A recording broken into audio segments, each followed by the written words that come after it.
বাইগার নদীর তীর ঘেঁষে ছবির মতো সাজানো সুন্দর একটি গ্রাম। সেই গ্রামটির নাম টুঙ্গিপাড়া।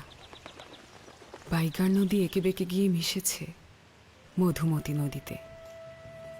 এই মধুমতি নদীর অসংখ্য শাখা নদীর একটি বাইগার নদী। নদীর দুই পাশে তাল, তমাল, হিজল গাছের সবুজ সমারোহ, ভাটিয়ালি গানের সুর ভেসে আসে হালধারা মাঝির কণ্ঠ থেকে। আমার মন যে কাঁদে রে,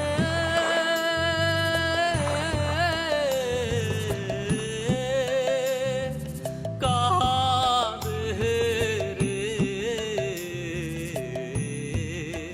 সেই জংলা বাংলা মায়ের তরে, ও তার হিজল ঘেরা খালের পথে, হিজল ঘেরা খালের পথে নদীর বালু চরে, সেই জংলা বাংলা মায়ের তরে।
খোকা, সারাদিন এভাবে বৃষ্টিতে ভিজে বেড়ালে শরীর খারাপ করবে তোরে।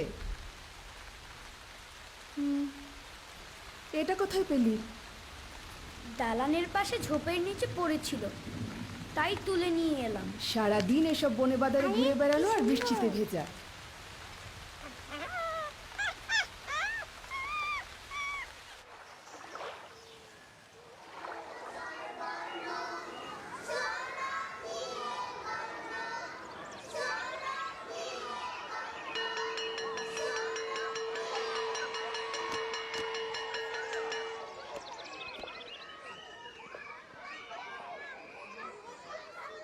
এই ঝড় বৃষ্টির মধ্যে তোমাদের যেতে হবে না, ঝড় থামলে তারপরে যেও। তুই যাবি? চল।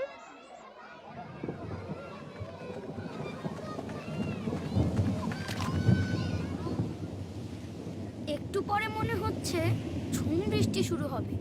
তুই যাবি কি করে? তোর ছাতা কই? আমার তো ছাতা নাই।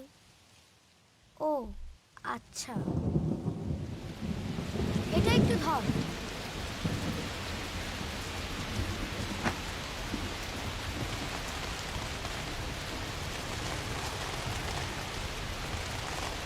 ছাতাটা তুই রাখ। তুই কিভাবে যাবি? আমার লাগবে না।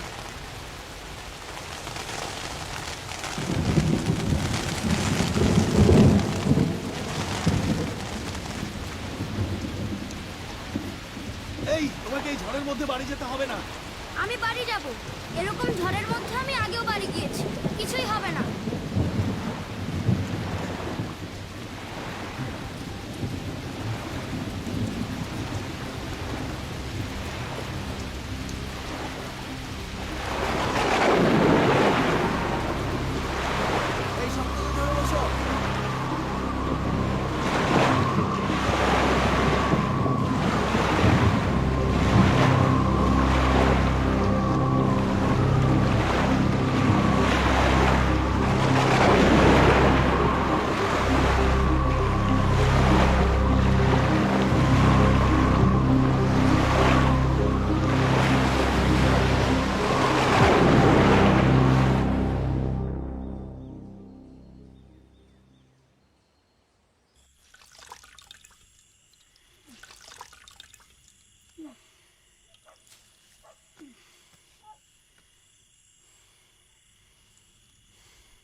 জ্বর তো বেড়েই চলেছে, গাটা আগের চেয়ে আরো গরম হয়েছে।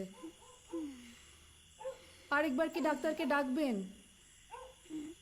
ওষুধ তো দিয়েছে, ওই ওষুধগুলো খাওয়াও আর একটু ধৈর্য ধরো। সকালটা হোক, আমি আবার ডাক্তার ডাকবো। ধৈর্যই তো ধরে আছি।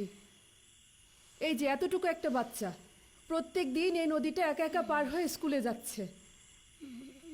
বাপ দাদার স্কুল ছাড়া দেশে কি আর কোনো স্কুল নাই?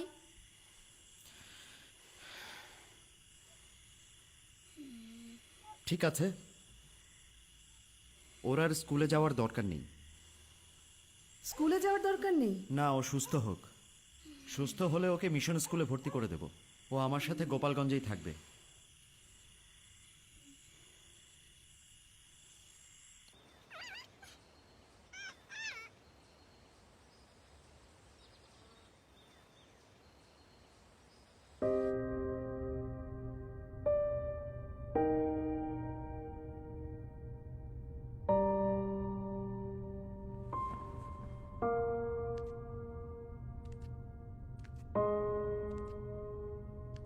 স্কুলে পড়তে পড়তে বাবার বেরি বেরি রোগ হয় এবং চোখ খারাপ হয়ে যায়। ফলে 4 বছর লেখাপড়া বন্ধ থাকে। তিনি সুস্থ হবার পর পুনরায় স্কুলে ভর্তি হন। এই সময় আব্বার একজন গৃহশিক্ষক ছিলেন, তার নাম ছিল হামিদ মাস্টার। তিনি ব্রিটিশ বিরোধী আন্দোলনে সক্রিয় ছিলেন এবং বহু বছর জেল খাটেন। স্যার, আজকে আমরা সবাই মিলে চাল তুলেছি, কেউ কেউ আবার সরিষাও দিয়েছে। খুবই ভালো। তোমরা যে কাজটা করছো তার প্রতিদান তোমরা একদিন পাবে। মানুষের জীবন পরিবর্তনের থেকে বড় কোনো কাজ এই পৃথিবীতে নেই। কিন্তু স্যার, আমরা কি ব্রিটিশদের শাসন থেকে কখনো স্বাধীন হব না? অবশ্যই হব। যেদিন তোমাদের মতো ছেলেমেয়েরা নিজেদের অধিকার আদায় করতে শিখবে, যেদিন ভারতবর্ষ ওদের চেয়ে উন্নত হয়ে দেখিয়ে দেবে, সেদিন অবশ্যই আমরা পরাধীনতার শৃঙ্খল থেকে মুক্ত হব। কিন্তু স্যার, সেটা হতেও তো অনেক দেরি। সময় তো লাগবেই। এই যে তোমার মতো হাজারো তরুণ যেদিন বদলে দিতে চাইবে, সেদিনই সবকিছু বদলাবে, সেদিনই আমরা মুক্ত হব। আর একটা কথা মনে রেখো, ভিত যত শক্ত হয় অট্টালিকা কিন্তু ততই মজবুত হয়। তুমি বসো, আমি দেখছি। শোনো, মুসলিম সেবা সমিতি তুমি বন্ধ হতে দেবে না। আমার বিশ্বাস তুমি চালাতে পারবে।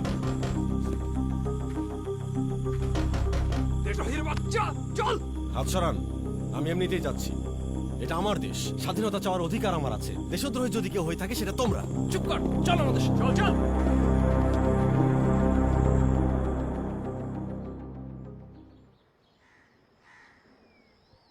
সবাই শোনো মন দিয়ে, আজকে সোহরাওয়ার্দী সাহেব স্কুল পরিদর্শনের জন্য আসবেন। স্কুল মেরামতের বিষয়টা আজকেই তাকে জানাতে হবে, এটাই সুযোগ। সোহরাওয়ার্দী সাহেবকে জানাতে হবে? এত বড় মানুষ কি এ প্রস্তাব দেবে কে? আমি ভাবছি কি করা যায়। এই শোনো, সোহরাওয়ার্দী সাহেব চলে এসেছেন, সবাই প্রস্তুত হও। আপনাদের স্কুল দেখে খুবই ভালো লাগলো। পড়াশোনাও তো বেশ ভালোই চলছে। অনেক ধন্যবাদ স্যার। স্কুলে কি কোনো সমস্যা আছে? না না, আপনাদের কি কিছু লাগবে? না না স্যার, সব ঠিক আছে। স্যার, আমার একটা আবেদন আছে। বলো, তোমার আবেদন শুনি। স্যার, আমাদের বিদ্যালয়ের কয়েকটা ক্লাসের ছাদ ফুটো, বৃষ্টি হলে পানি পড়ে, ঠিকমতো ক্লাস করা যায় না। আপনি একটু দয়া করে মেরামতের ব্যবস্থা করে দিন।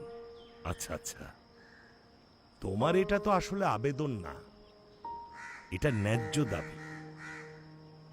আমি নির্দেশ দিয়ে যাচ্ছি, এই ছাদ যেন তাড়াতাড়ি মেরামত হয়। এদিকে এসো। তোমার নাম কি বাবা? শেখ মুজিবুর রহমান। গোপালগঞ্জ স্কুল থেকে ম্যাট্রিক পাশ করে বাবা কলকাতা ইসলামিয়া কলেজে পড়তে যান। তখন বেকার হোস্টেলে থাকতেন।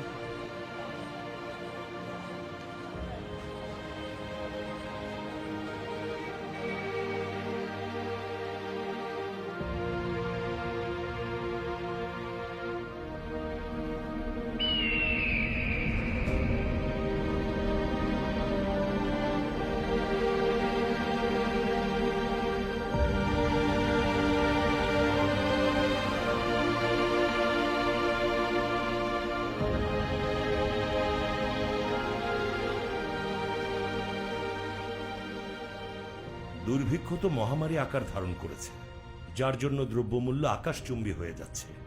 তবে সরকারিভাবে দ্রব্যমূল্য নিয়ন্ত্রণের জন্য কন্ট্রোল দোকান খোলা হয়েছে। যাদের সামর্থ্য আছে তারা সেখান থেকে খাদ্যদ্রব্য সংগ্রহ করবে, আর যারা অসমর্থ হবে তাদের জন্য আপনাদেরকে দায়িত্ব নিতে হবে। হ্যাঁ, লঙ্গরখানা খুলতে হবে প্রয়োজনীয় স্থানগুলোতে। সেখানে দিনে ন্যূনতম একবার তাদেরকে খাবার দিয়ে বাঁচিয়ে রাখতে হবে। হ্যাঁ, হয়ে গেছে।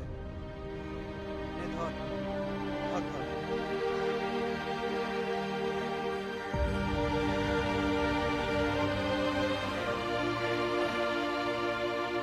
আস্তে আস্তে আসুন। হ্যাঁ, আসুন, আসুন। এ সময় তিনি ভাবে আসুন। সবাই হোসেন শহীদ সোহরাওয়ার্দীর সংস্পর্শে আসেন।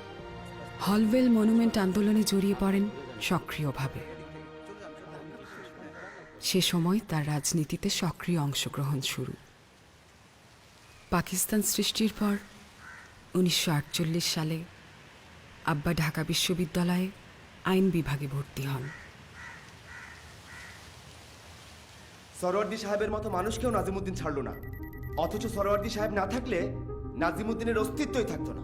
বিশ্ববিদ্যালয়ের প্রশাসনিক কাঠামো তার মুঠোয় নেওয়ার চেষ্টা করছে। ছাত্রদের অধিকার নিয়ে কথা বলার, সকল রাস্তাও বন্ধ করার পায়তারা করছে ওই শয়তান বেটা। অথচ এদিকে দেশে যে খাদ্য সংকটের অবস্থা তৈরি হয়েছে সেটি নিয়ে তার কোনো মাথা ব্যথাই নেই। হ্যাঁ, পশ্চিম পাকিস্তানের কাঠের পুতুল হয়ে থাকলে আর কিই বা হবে? আরে কাঠার পুতুল মানে আমাদেরকে তো মুসলিম লীগ থেকেই বের করে দিল এই বদমাইশটা।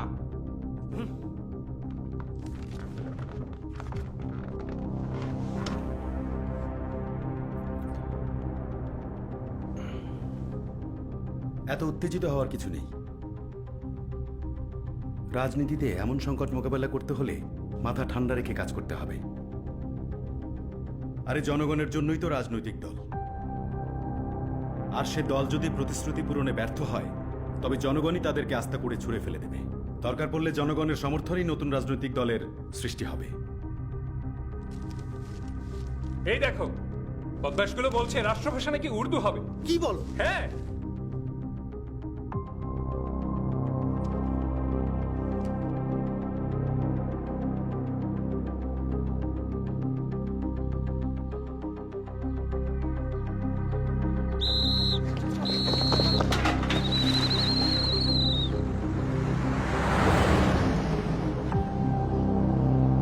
রাষ্ট্রভাষা বাংলা চাই, রাষ্ট্রভাষা বাংলা চাই। পুলিশি জুলুম চলবে না, পুলিশি জুলুম চলবে না। বন্দী ভাইদের মুক্তি চাই, বন্দী ভাইদের মুক্তি চাই। রাষ্ট্রভাষা বাংলা চাই, রাষ্ট্রভাষা বাংলা চাই। বন্দী ভাইদের মুক্তি চাই, বন্দী ভাইদের মুক্তি চাই।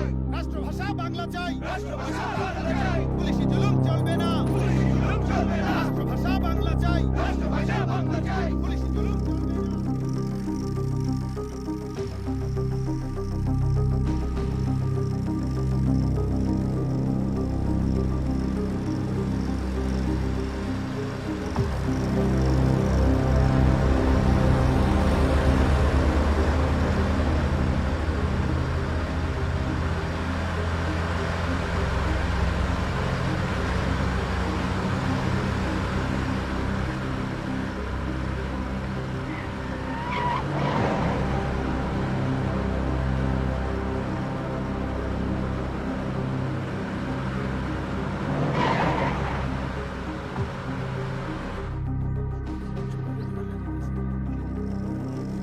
যত দ্রুত পারিস আরো কিছু লোক পাঠা। আমরা এই অল্প কয়েকজন বেশিক্ষণ টিকতে পারবো না।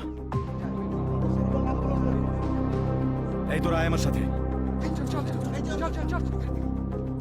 রাষ্ট্রভাষা বাংলা চাই, রাষ্ট্রভাষা বাংলা চাই। পুলিশি জুলুম চলবে না, পুলিশি জুলুম চলবে না। বন্দী ভাইদের মুক্তি চাই, বন্দী ভাইদের মুক্তি চাই। রাষ্ট্রভাষা বাংলা চাই, রাষ্ট্রভাষা বাংলা চাই। বন্দী ভাইদের মুক্তি চাই, বন্দী ভাইদের মুক্তি চাই।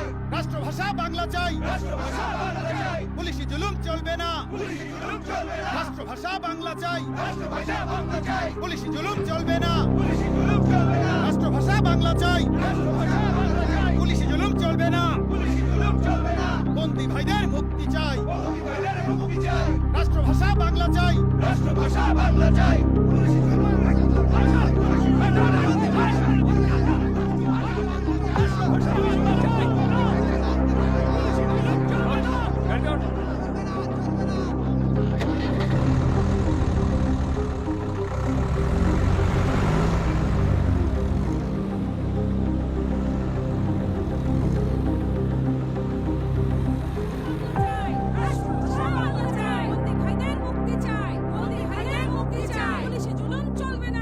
দেশ জুড়ে আন্দোলনের চাপে আব্বা সহ অনেককেই জেল থেকে মুক্তি দিতে বাধ্য হয়। এখন বক্তব্য রাখবেন সর্বদলীয় রাষ্ট্রভাষা সংগ্রাম পরিষদ আয়োজিত আজকের সভার সভাপতি আমাদের প্রিয় মুজিব ভাই। যা সর্বদলীয় রাষ্ট্রভাষা সংগ্রাম পরিষদ গ্রহণ করেছে, আমাদেরও তা গ্রহণ করা উচিত। শুধু আমরা ওই সরকারি প্রস্তাবটা পরিবর্তন করতে অনুরোধ করতে পারি, এর বেশি কিছু না। যে কোনো জাতি তার মাতৃভাষাকে ভালোবাসে। মাতৃভাষার অপমান কোনো জাতি কোনো কালে সহ্য করে নাই।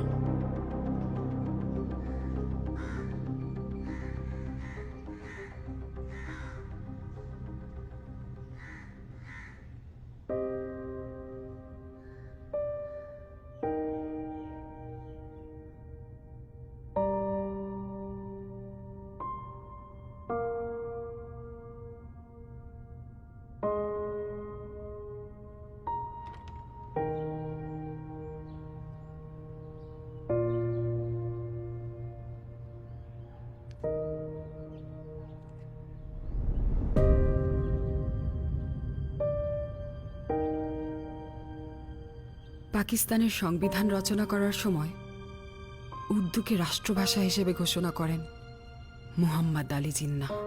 That is the language for intercommunication between the various provinces of the state.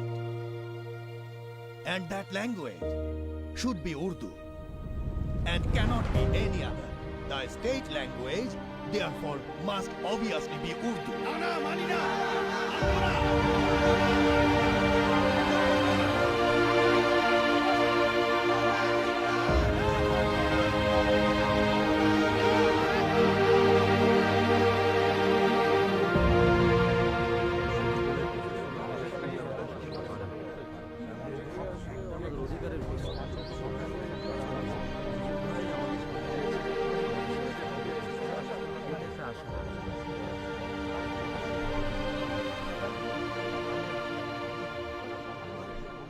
একদিকে পশ্চিমাদের শোষণ, ওরা আমাদের ভাষা কেড়ে নিচ্ছে। অন্যদিকে বিশ্ববিদ্যালয় প্রশাসন শোষণ করছে কর্মচারীদের। আমরা প্রশাসনের সাথে কথা বলেছি, কর্মচারীদের ন্যায্য দাবি দেওয়া জানিয়ে এসেছি।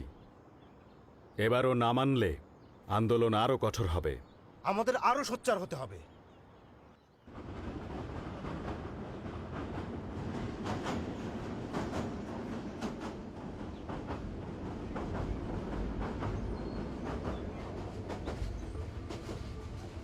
দেখো পত্রিকা কি ছাপিয়েছে, ওরা আমাদের 27 জনকে রাষ্ট্রীয়করণ করেছে। আব্বা ঢাকা বিশ্ববিদ্যালয়ের তৃতীয় ও চতুর্থ শ্রেণীর কর্মচারীদের আন্দোলনে সক্রিয়ভাবে অংশগ্রহণ করেন। সরকার থেকে বলা হয়েছিল, যদি ভবিষ্যতে শেখ মুজিব রাজনীতি করবে না এই মর্মে মুচলেকা লিখে দেয় তবেই তাকে মুক্তি দেয়া হবে। কিন্তু আব্বা সে মুচলেকায় স্বাক্ষর দিতে সম্মত হননি, তাই তাকে ঢাকা বিশ্ববিদ্যালয় থেকে আজীবন রাষ্ট্রীয়করণ করা হয়। আমার মন যে কাঁদে রে,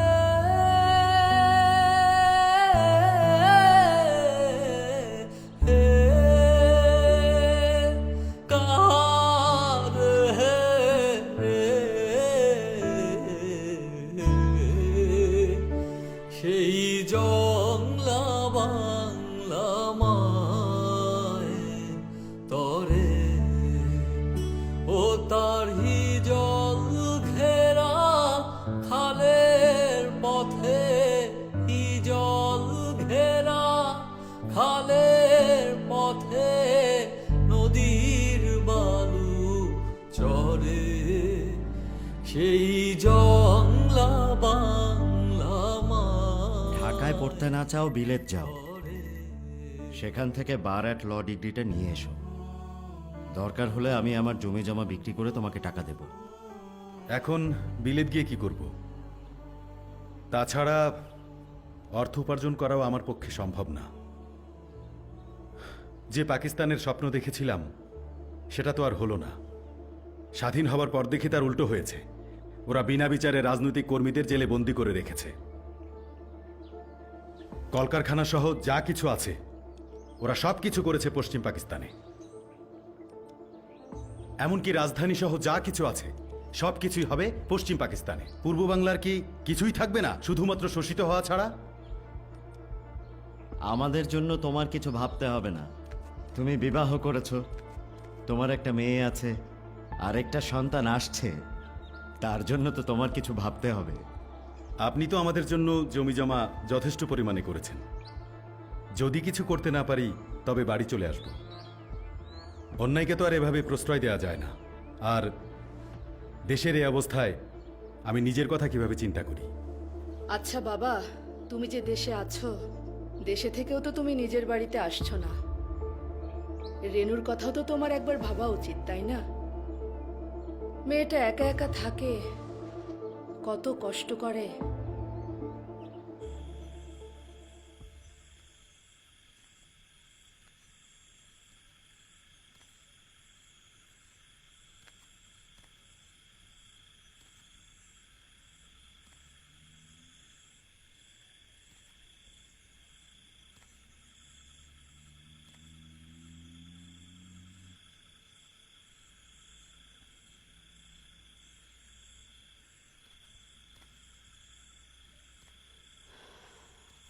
না ঘুমিয়ে এত রাতে এখানে একা একা বসে আছো যে?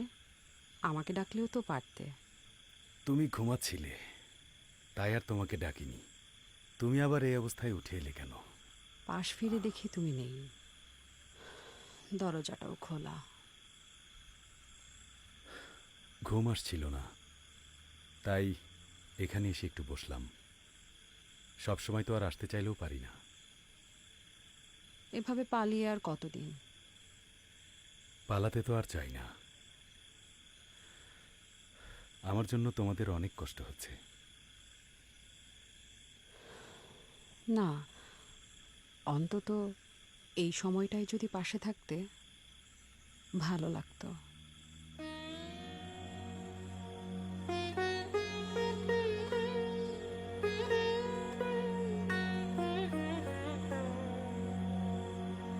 তোমারও অসীমে প্রাণ মন দোয়ে, যত দূরে আমি ধাই, কোথাও দুঃখ, কোথাও মৃত্যু, কোথা বিচ্ছেদ নাই। তোমারও অসীমে প্রাণ মন দোয়ে, যত দূরে আমি ধাই, মৃত্যু সে ধরে মৃত্যুর রূপ, দুঃখ হয় হে দুঃখের কূপ, তোমা হতে যাবে হয়ে বিমুখ, আপনার পানে চাই। তোমার অসীমে প্রাণ মন দোয়ে, যত দূরে আমি ধাই।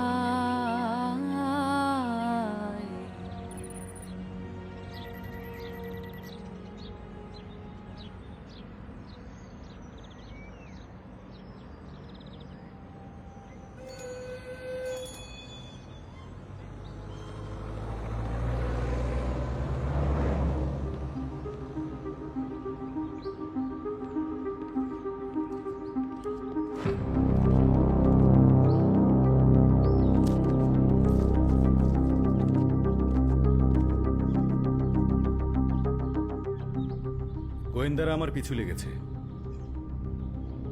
হয়তো কিছুদিনের মধ্যেই গ্রেফতার হব। এভাবে পালিয়ে থেকে আর কতদিন? আমি ভাবছি আরমানিটোলা ময়দানে একটা সভা ডেকে আমরা আমাদের দাবি দেওয়ার কথাগুলো বলবো। আশা করছি গ্রেফতারও হব।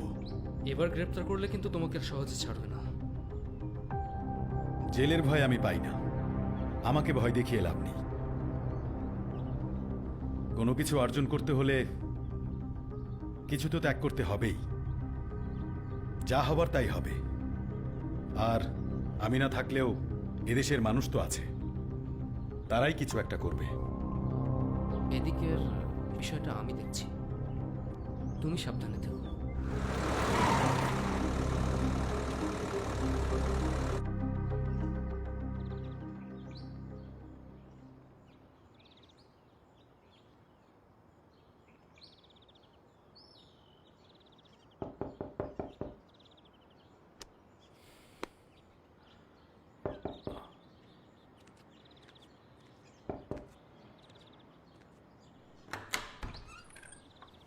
ভেতরে আসুন। কয়েকদিন যাবৎ আপনাদের জন্যই অপেক্ষা করছিলাম।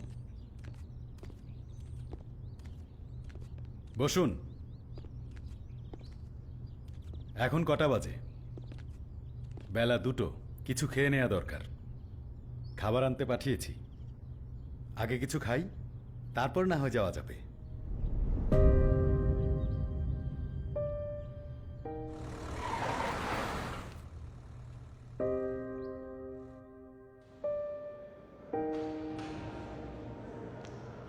উনিশশো সাল থেকে 1952 সাল পর্যন্ত আব্বাকে এক নাগারে 3 বছর বন্দি করে রাখা হয়েছিল। আব্বা ভাষার জন্য কারাগারে বসে শুরু করেছিলেন আমরণ অনশন।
আব্বা তোমার হাতটা দাও তো।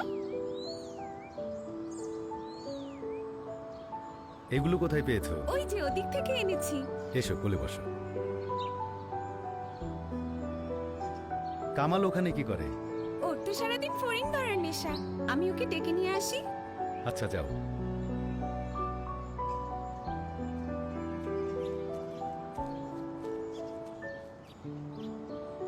চল আব্বার কাছে যাই। হাসপা ওনাকে আব্বা ডাকো কেন? উনি তো আমাদের আব্বাই হয়। আব্বাকে তো আব্বাই ডাকবো। হাসপা, তোমার আব্বাকে আমি একটু আব্বা বলি।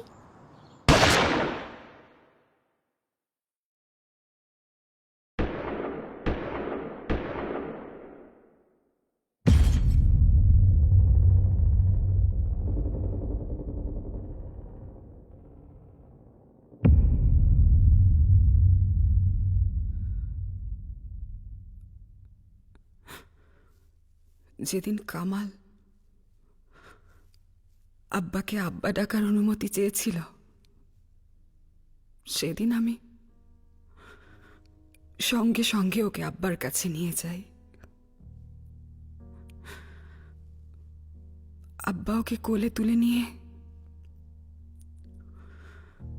অনেক আদর করেন। কামালের সেই কথা আজ যখন মনে পড়ে তখন চোখের পানি ধরে রাখতে পারি না। আজও নেই, আমাদের আব্বা বলে ডাকারও কেউ নেই। তোমার সমাধি ফুলে ফুলে ঢাকা, কে বলে আজ তুমি নাই? তুমি আছো মন বলে তাই, তোমার সমাধি ফুলে ফুলে ঢাকা, কে বলে আজ তুমি নাই? তুমি আছো মন বলে তাই।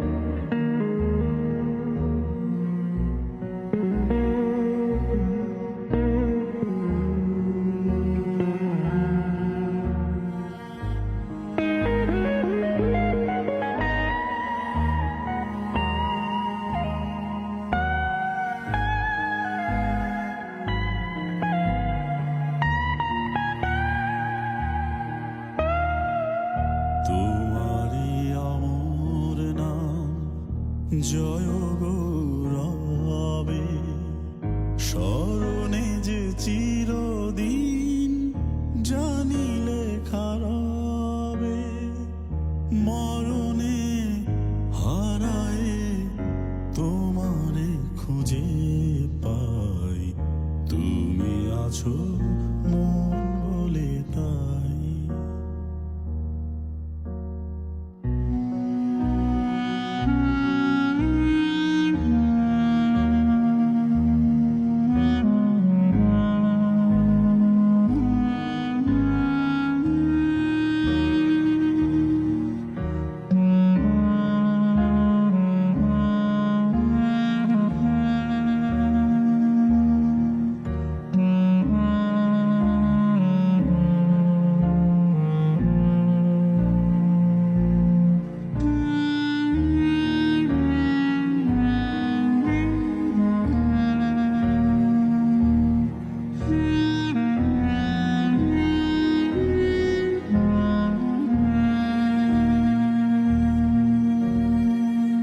তোমার জীবন যেন কাহিনীর মতো, হে বিজয়ী বীর ছিল জয় তব ব্রত, ধূপেরই মতো যেন মরণের সুখে, তোমার জীবন তুমি দিলে হাসি মুখে, এ কথা কখনো যেন না ভুলে যাই, তুমি আছো মন বলে তাই। তোমার সমাধি ফুলে ফুলে ঢাকা, কে বলে আজ তুমি নাই? তুমি আছো